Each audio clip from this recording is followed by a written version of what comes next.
Кыргыз Республикасынын салык кодексин колдонууга киргизүү жөнүндө Кыргыз Республикасынын мыйзамына өзгөртүүлөрдү киргизүү тууралуу мыйзамга карата президенттин каршы пикири мыйзам долбоорунун демилгечиси депутат Байпакбаев мыйзам четке кагууга киргизилет. Экономикалык жана фискалдык саясат боюнча комитетте каралган. Парламент буудайды ташып келүүгө жана ун өндүрүүгө кошумча нарык салыгын алып таштоо боюнча мыйзамды 15 апрелде карап дароо 3 окууда кабыл алган. Документтин автору депутат Экмет Байпакбаев мыйзам атамекендик дан өндүрүүчүлөрдү колдоп, ун аткезчилигин токтото турганын айткан. Салык кодексин колдонууга киргизүү жөнүндө мыйзамга өзгөртүү киргизүү тууралуу документке карата президенттин каршы пикирин экономика министринин орун басары Бекболот Алиев окуп берди. Кабыл алышы мүмкүн. Тийиштүү чечимди аткарбасак, ЕАЭП мүчө мамлекеттер ЕАЭПтин сотуна кайрылууга жана Кыргыз Республикасынын экономикасына жана эл аралык мамилелерге тез таасирин тийгизе турган жооптуу чараларды киргизүүгө укуктуу болуп калышат. Жогоруда белгиленгендерди эске алып, ушул маселени комплекстүү карап чыгуу максатында депутаттык корпус менен демилгеленген мыйзам долбоору Кыргыз Республикасынын президенти Сооронбай Жээнбеков тарабынан кол коюусуз кайтарылган.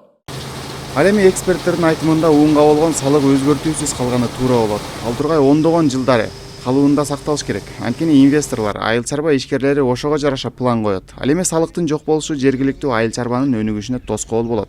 Менин оюмча налогторду быйыл өзгөртпөш керек, кырдаалга карабай. Себеби биз өзгөртөр менен биз ушу дыйкандардын койгон максаттарына тоскоол болгондой жол түзөбүз да.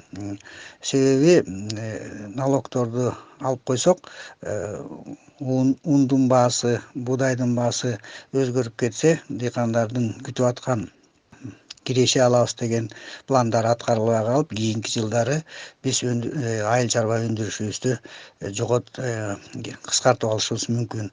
Буудайга өскөн бааларды кантип токтотуш керек, ага өзүнчө иш аракеттерди алып барыш керек. Азыркы учурда мунай заты арзандап, АКШ долларынын курсу төмөндөдү. Ага ылайык импорттолгон товарлардын баарынын баалары төмөндөш керек болчу. Биз Борбордогу Дүң соода базарларынын бириндеги сатуучу менен байланышып көрдүк. Элге сатылышы азыр 1450дөн бар, анан 1500дөн бар, 1550, 1600 ушундай.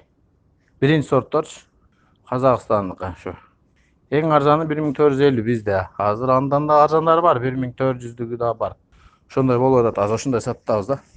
2016-2017 жылдары чет өлкөдөн ун ташыгандарга салык төлөө жеңилдетилген. Ошол 2 жылдары мамлекеттик казына 500 миллион сомдон зыян тартканы айтылган. Бир гана казынага гана зыян келбестен, ошол жылдары өлкөдө дан өсүмдүктөрүнүн аянты кескин кыскарып кеткен.